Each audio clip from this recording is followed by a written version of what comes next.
बिस्मिल्लाहिर्रहमानिर्रहीम। मैं हूं बिलाल डार और बलूचिस्तान में सेनेट इंतखाबात के हवाले से बड़ी अहम डेवलपमेंट्स मज़ीद हुई हैं। वो सारी ख़बरें लेके हम आपके पास एक मरतबा फिर आपकी खिदमत में हाज़िर हुए हैं। इनमें बड़ी डेवलपमेंट्स में जो एक डेवलपमेंट ये है कि सरदार यार मोहम्मद रिन, जो कि पाकिस्तान तहरीक इंसाफ के बलूचिस्तान में पार्लिमानी लीडर हैं, उनके बाद एक और PTI में ग्रुप ने बगावत कर दी है। और इसके साथ साथ वो ग्रुप कौन है मैं आपको ये भी बताऊंगा। उसके साथ साथ जो कि बलूचिस्तान में हुक्मरान इत्तेहाद में शामिल BNP अवामी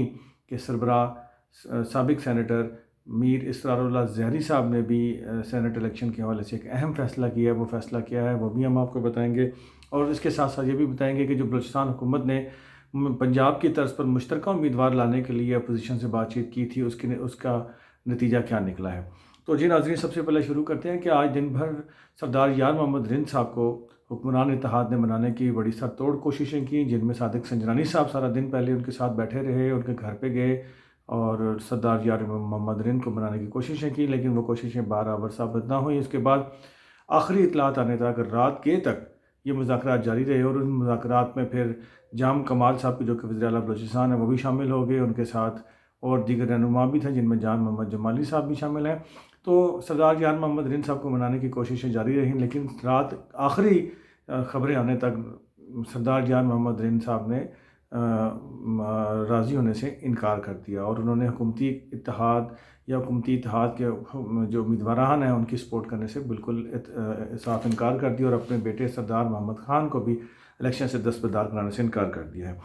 एक और नया ग्रुप जो बलूचिस्तान में पाकिस्तान तहरीक इंसाफ के अंदर जन्म लिया है, जिसने मतलब इख्तलाफात कर दिए हैं हुक्मरान इत्तेहाद के साथ, वो है साबिक बलूचिस्तान के साबिक जो जाम कमाल साहब की काबीना में ही जो वज़ीर रहे सेहत के नसीबुल्ला मरी साहब, इन्होंने भी आज अलम बगावत बाकायदा तौर पर बुलंद कर दिया है और इनको राज़ी करने की बड़ी कोशिशें की तहरीक इंसाफ की जानिब से। लेकिन उन्होंने भी तहरीक इंसाफ के इस ग्रुप ने भी जाम कमाल साहब को और जो दीगर बाप पार्टी के रहनुमा थे उनको साफ जवाब दे दिया है कि वो हुक्मरान इत्तेहाद या हुक्मरान जमात बाप पार्टी के किसी उम्मीदवार को वोट नहीं देंगे। यूँ सरदार यार मोहम्मद रिन साहब की नाराज़गी, बाप पार्टी के उम्मीदवार की नाराज़गी और ये सारी नाराज़गियाँ मिल के इस वक्त तक कम से कम 4 वोट तो ये वाज़ह हो गए हैं कि हुक्मरान इत्तेहाद को ये 4 वोट नहीं मिलेंगे। इसके साथ साथ एक और जो बड़ा फ़ैसला हुआ है सरदार यार मोहम्मद रिन साहब की नाराज़गी और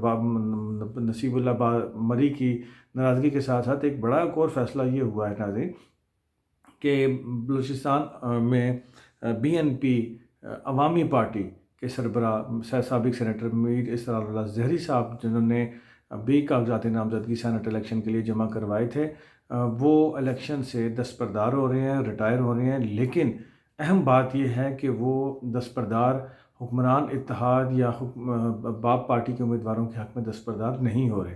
बल्कि वो इलेक्शन से रिटायर हो रहे हैं। और मेरे ज़राए के मुताबिक जो उनकी जमात है, उन्होंने ये फ़ैसला किया है कि वो अपने वोट जो हैं वो सरदार यार मोहम्मद रिन साहब के बेटे को और साथ में अख्तर मेंगल साहब के जो उम्मीदवारान हैं उनको वोट डालेंगे। तो यूँ अगर ये सूरत हाल इस तरह से डेवलप हुई और इस तरह से चली, तो इससे साबित होता है कि बलूचिस्तान में हुक्मरान इत्तेहाद को कम से कम 4 से 6 वोटों की नुकसान का सामना करना पड़ेगा। और इन 6 वोटों का नुकसान का सामने का मतलब तो ये होगा कि सीधी सीधी एक जनरल सीट का नुकसान होगा और ये 6 वोट अफेक्ट कर सकते हैं मज़ीद आगे टेक्नोक्रेट, ख़वातीन और अक़लियती सीट को भी। तो ये एक बड़ा धचका पहुंच सकता है बलूचिस्तान में हुक्मरान इत्तेहाद को। उसके साथ साथ मैं आपको बताता चलूँ आखिर में कि बलूचिस्तान में हुक्मरान जमात ने अपोजिशन को ये दावत दी थी कि पंजाब की तर्ज पर हम मुश्तरका उम्मीदवार ले आते हैं और बिला मुकाबला उम्मीदवार, यानी कि बिला मुकाबला इंतखाब करवा लेते हैं और ताकि ये बहुत सारे कबाहतों से बचा जा सके। ये कोशिशें की गई, लेकिन अपोजिशन की जानिब से भी अब साफ इनकार हो गया, क्योंकि अपोजिशन देख रही है कि हुक्मरान इत्तेहाद टूट फूट का शिकार है। हुक्मरान इत्तेहाद में इख्तलाफात ख़त्म नहीं हो रहे हैं और ये इख्तलाफात वक्त के साथ साथ मज़ीद बढ़ते जा रहे हैं। तो लिहाजा अपोजिशन ने भी इसका फ़ायदा उठाते हुए मुश्तरका या बिला मुकाबला इंतखाब कराने की तजवीज़ को रद्द कर दिया गया है। और इस सारी नाकाम सफारतकारी के बाद, जो कि बाप पार्टी की जानिब से की गई, उसके बाद ये सिचुएशन भी डेवलप हुई है कि आज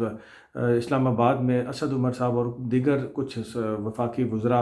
بالکل تیار کھڑے تھے کہ انہیں گرین سگنل ملے اور وہ فوراً اسلام آباد سے فلائٹ کر کے کوئٹہ کی جانب جائیں اور کوئٹہ لینڈ کر کے ایک مشترکہ پریس کانفرنس کے ذریعے کامیاب سفارتکاری کا جھنڈے گاڑیں اور اس کا اعلان کریں. لیکن آج بلوچستان عوامی پارٹی کی ناکام سفارتکاری کے بعد، جس میں وہ سردار یار محمد رین صاحب کو منانے میں ناکام رہے، اسرار اللہ زہری صاحب کو منانے میں ناکام رہے، پھر نصیب اللہ مری نے بھی انکار کر دیا، تو اس کے بعد وہ وفاقی وزراء نے اپنے بلوچستان دورے کا جو ان کا پلان تھا وہ انہوں نے مؤخر کر دیا. اب ایک دن رہ گیا الیکشن میں، اور ایک دن کے بعد بلوچستان میں الیکشن ہونا ہے سینٹ کا. دیکھتے ہیں کس کا پلڑا بھاری ہوگا. لیکن یہ جو صورتحال ہے، اگر اس صورتحال کو، اس ڈنٹ کو حکومتی اتحاد نے یا حکمران جماعت نے پورا نہ کیا، ٹھیک نہ کیا، تو اس کا مطلب یہی ہوگا کہ بلوچستان میں حکمران اتحاد کو سینٹ انتخابات میں نقصان کا سامنا کرنا پڑے گا. مزید اپڈیٹس کے لیے میں آپ سے ریکویسٹ کروں گا کہ ہمارے چینل کو سبسکرائب کریں، اور پلیز جو میں نے آپ کو خبریں بریک کی ہیں اس کے کیا نتائج نکلیں گے اور ان خبروں کو آپ کیسے دیکھتے ہیں، آپ کمنٹ سیکشن میں اپنی رائے کا ضرور اظہار کیجیے گا. بلال ڈار کو اجازت دیجیے، انشاءاللہ بہت جلد آپ کے ساتھ ایک نئے پروگرام کے ساتھ حاضر ہوں گے. اللہ آپ کا اور میرا حامی ناصر ہو.